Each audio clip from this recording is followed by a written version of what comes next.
UFC 256 Figueiredo versus Moreno takes place this weekend, and there are many fighters on the card flying under the radar because of the big names at the top of the pile. I'm going to tell you guys in this video the fighters to watch out for at UFC 256 this weekend, because there are some very, very talented prospects on the card, starting with the most talented prospect in my opinion on the card, Billy Quarantillo, coming up, 32 years of age, just coming into his prime, I feel like right now technically. Physically, he's looking better than ever. He just came off a big win against Kyle Nelson with a brutal KO in the third round. I mean, he put a pace on him before that as well. Looked really good. And Kyle Nelson, 13-3. No slouch in that division. Billy Quarantillo went out there, looked amazing, and then got the big finish at the end just to seal the deal with a big walk-off KO kind of. It could have been a walk-off KO, and I know that Billy Quarantillo is probably kicking himself right now because of that, because sometimes just let the guy go down and see what happens, because you could ruin yourself a walk-off KO.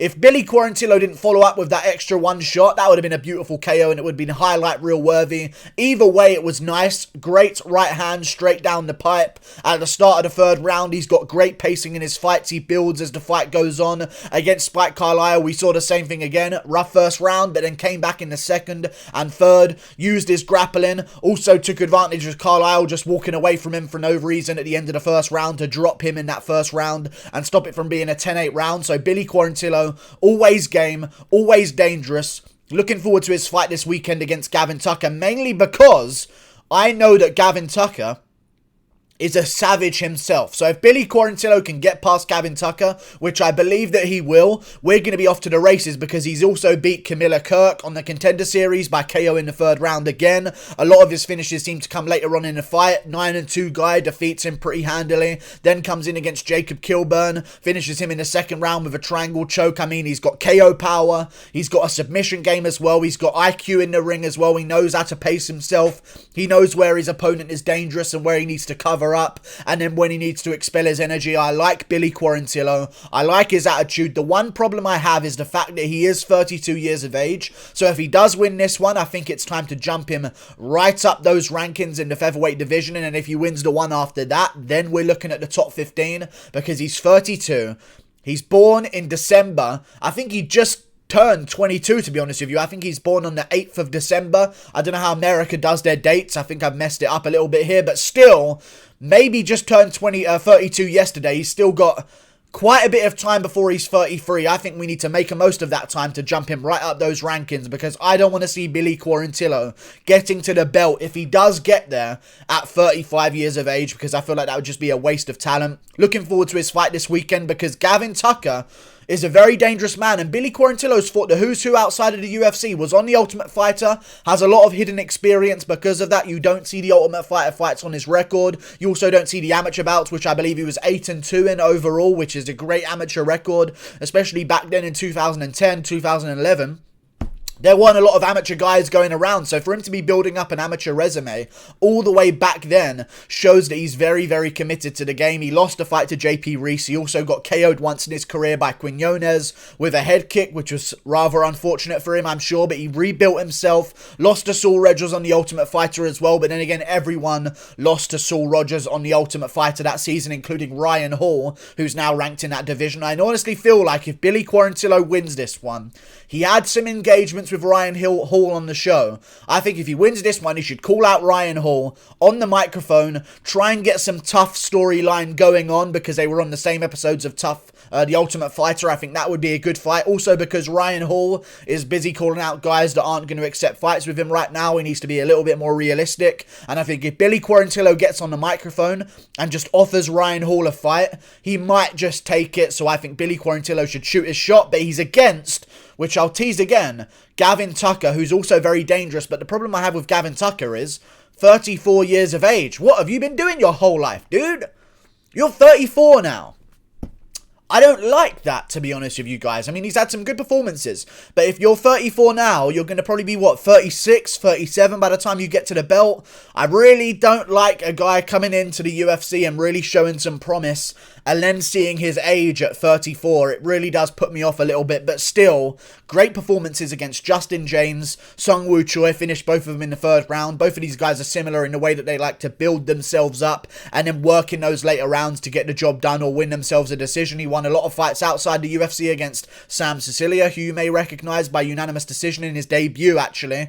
Then there are some fights outside the UFC, but the fights outside the UFC that he had were not the best opponents in the world, so I think the experience that Billy Quarantillo has, even at a younger age, is going to do him a lot of favours here against Gavin Tucker. But watch out for Gavin Tucker as well, because I like his style. He's very patient in the cage, and he's got very good technique as well. I mean, his body kicks that he was showing against James were very nice, but James just got destroyed by Benitez. So it's kind of watering down Tucker's resume a little bit. But then again, Carlisle just lost to Bill Aljo. So who knows? Both of these guys are talented. A win here will get them what they want, which is a big jump up those rankings. And I think Billy Quarantillo gets it done.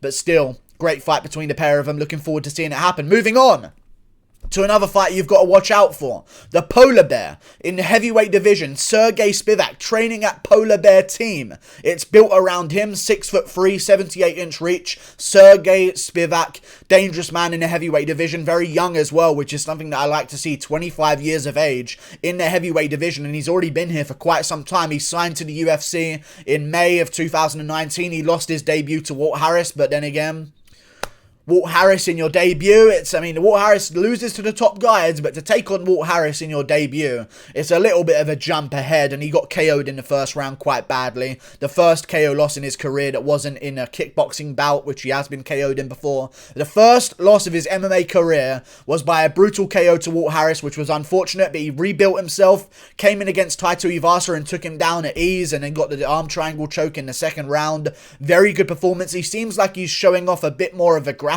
game than he used to, because earlier in his career he just used to dismantle everyone in the first round. Got a neck crank over a guy in the first round, punches in the first round over a guy. I want to point this out as well. Head kick KOs, armbar KO, or not armbar KO, armbar submission, Kimura submission, head kick. I do want to mention this.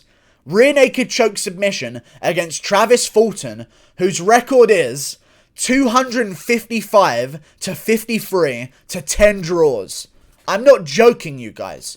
He's 40-something years of age. He's been doing this for the longest time ever, it would seem. He has how many fights? That's over 300 very easily. Early 300s. I mean, he has been going for a very long time. I'm still scrolling and I'm buying myself time to get to the start of his career. When did you start your career? I'm still scrolling. I'm literally still scrolling right now. Here we go, right at the beginning. He started in 1996 as a pro, and he has been going ever since, and he has been winning some fights as well. I respect this man entirely. 257 and 55. I mean, the Iron Man. He genuinely is the Iron Man. You know that marathon where you just keep going on different things? I mean, Travis, I don't know why I'm giving a round of applause to Travis Fulton right now, but I just appreciate a guy who gets in there with that many fights on his record. My alarm's going off at 5:30 p.m. for no fucking reason. Why would I set an alarm for 5:30 p.m? No idea. But still, Travis Fulton, that many fights. I don't know what. Let's talk about Travis Fulton for a second. This is a Travis Fulton video, but still. Respect to Sergey Spivak. That record really took me off guard. But Spivak, very dangerous grappler now. He showed that in his last fight with Carlos Felipe, who just went out there and beat Yorgan De Castro. Yorgan De Castro win is not looking so good anymore, I will be honest. But still, he went out there, beat Carlos Felipe. Somehow they had it as a majority decision. I have no idea how they had that in any other way than a full unanimous decision to Sergey Spivak. He definitely won the second round. Definitely won the third round. Maybe even a 10-8 in all honesty. I mean, Carlos Felipe might have won the first. That's about all I'll give him in that fight. But still, unanimous decision. I'm just going to ignore, because I guarantee you that's probably fucking Chris Lee. I guarantee you that's probably Chris Lee doing that kind of decision. Very dangerous guy, Sergey Spivak, taking on Jared Vandeera, who's an equally dangerous man, a young guy coming into the UFC, 28 years of age in a heavyweight division. That's very, very young. But Sergey Spivak is still the young guy, even though he's got the experience ahead of him. I just don't think that Jared Vandeera, beating one decent opponent in his entire career, is going to go out there and beat Sergey Spivak in any way whatsoever. I believe that Sergey Spivak gets this one done by a late round finish in the second or third round and just overwhelms Vandera with his pace and his cardio. He lost a fight to Marcin Tybura, but I've always picked Marcin Tybura to win fights. I feel like people sleep on him so much because he has a bit of a belly on him, and I don't feel like that's a great way to assess fights sometimes. There is a level of sagginess to a belly where I will not entertain a pick whatsoever, but there is a belly of Marcin Tybura, the bloated ones, where it's just a little bit of a different kind of fat all over you. You know what I'm saying? So I like Marcin Tybura. Right now he's on a 3-fight win streak. Beat Maxim Grishin, beat Ben Rothwell, and Grishin was 30-7. I mean, he's got some good wins in his career.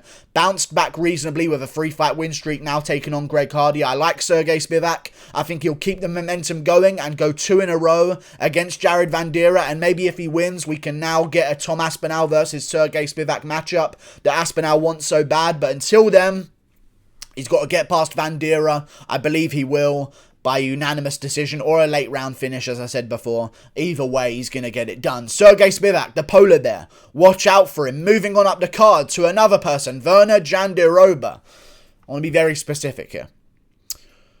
I am not going to say anything. Here's what I'm going to say. And I mean this in the nicest way possible. When you're not a pretty girl in the MMA world, you actually have to fucking earn it. And that's not the case in the men's divisions. You don't get more. You mean, you do get some leeway if you're a handsome guy, but you don't have to go like 2-0 and you're in. You know what I mean? Virna Jandiroba has had to go through a lot of tough competition because she's not this pretty girl with the nails and the fake tits and the fake ass and the cheek implants and the lip injections. Fair play. I like her style. She's got a very grinding style. She's won her last 2 fights in a row against Mallory Martin, who we've seen do good in the UFC previously. And after that fight as well, she's recently got a win against Hannah Cyphers. Not too impressive, but still got a win. Redeemed herself. Makes Virna Jandiroba's win look a little bit better as well, rather than worse. Still, Jandiroba, dangerous girl. Very good record as well at 16-1. Is taking on Mackenzie Dern. And she's been through the ringer before getting to the UFC. I mean, if there's a girl that's 13-0, 14-0, before she even gets a chance in the UFC, and then when she gets a chance in the UFC at 14-0, they chuck her straight to Carla Esparza. I don't understand what they want from the women's divisions, because Mackenzie Dern gets signed after doing basically nothing in her career. She went 5-0 against a girl who was 8-5, 3-3, 1-0, 6-2 is a good win, fair play, but 0-0. No good records other than one girl, Montana De La Rosa, who was 6-2, who's now in the UFC as well, by the way.